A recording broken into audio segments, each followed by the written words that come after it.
Well, there's so many places here in the Valley to choose when it comes to renting, and I'm telling you, there are a lot of people that move here because we got great weather. We've got a real estate professional here, Kevin Owens, who's going to talk to us a little bit about renting in Arizona, which sometimes can be a challenge. It can, yes. All right, so let's talk about some of the things that people need to know when they're ready to move. So what should you be thinking about right before you get ready to move? Well, right now we have very high demand for rentals, especially in Phoenix, Scottsdale, Tempe, the Southeast Valley. So renters should be prepared to make a move on the property that they find that they like right away because there is such limited inventory for what's available out there. You got to make that move quick. So right now with the boom in the rental property, and plus too, there's so much stuff being built in the Valley, is there opportunity for you to get more bang for your buck in different or certain areas? Is there better places than others to live right now? Well, the city core is always going to be kind of the most desirable area to live in because it's close to work, restaurants, the things people do, the airport if you travel a lot. So the outlying areas are you're obviously gonna get more for your money out there. Typically in Scottsdale we say about $1 per square foot, but in the rest of the Valley it can be a little bit higher than that depending on where you're at. But the outlying areas you're gonna get a little more bang for the buck. Yeah, so I'm thinking still out where they built a new 303 past Surprise and in Buckeye, it's still pretty reasonable out there. Definitely, especially for like a single family detached home. Most of the product in the city core is going to be condos, apartments. Let's talk about incentives because a lot of people are trying to get, the most amenities they can get for their money.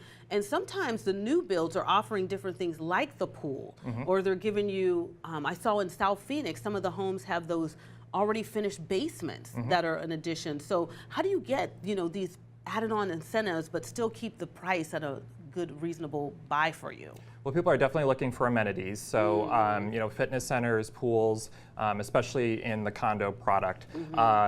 Besides that, though, if you're looking at a single-family detached home, typically you can negotiate pest control, landscaping service, pool service, that kind of thing into the rent. Yeah, we're seeing some pictures right here. This is gorgeous. I mean, everything is, now the new builds anyway, everything is pretty much right there for you. They do have the gym. Concierge service. Right, and then now with all these food places, they even have where they can deliver to the apartments as part of the incentive built into your rent. And a lot of the condos in downtown Phoenix actually have restaurants downstairs, so you don't even have to leave the building. You can just go downstairs and... They're making it too easy. They're making it too easy. Let's talk about some of the guidelines for the square footage versus the price, because some places you move, you get so much square footage and the price is really low. Other places, it's very tight, but it's so high. So how can you, wage that, or can you? Well, and it also depends if it's single-family detached product versus condos too. Obviously, the smaller homes, they're gonna command higher price per square foot. So, in the city core areas, Scottsdale, Tempe, Phoenix, you're gonna get more than $1 a square foot per month.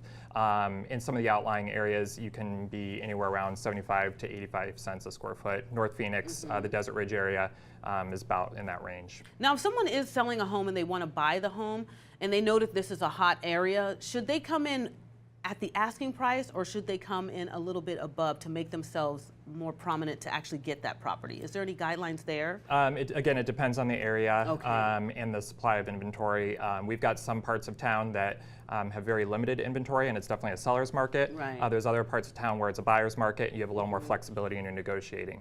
Well, let's talk about the lifestyle because Arizona is a hot city right now, and as you can see, look at this beautiful property. There's so many options for people, especially if they're transferred with their job and different things. So how do we compete as people that already live here to get, like I said, the best bang for our bucks? What should we do as already residents versus the people coming in so we can get the property? Well, we definitely have, we used to be a really seasonal market. We had a lot of snowbirds that would come into town during the winter season. Now that's changed a little bit because we do have so many corporate relocations coming into town.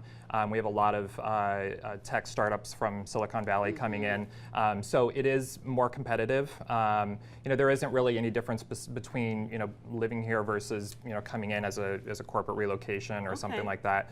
You just have to be very competitive. You got to be aggressive. That's right. You got to get that house or that condo. You got to be aggressive. Thank you, Kevin, for joining us here on Arizona Daily Mix. Go on out there, be aggressive, and get the property that speaks to you. We'll have more when we get back here on Arizona Daily Mix.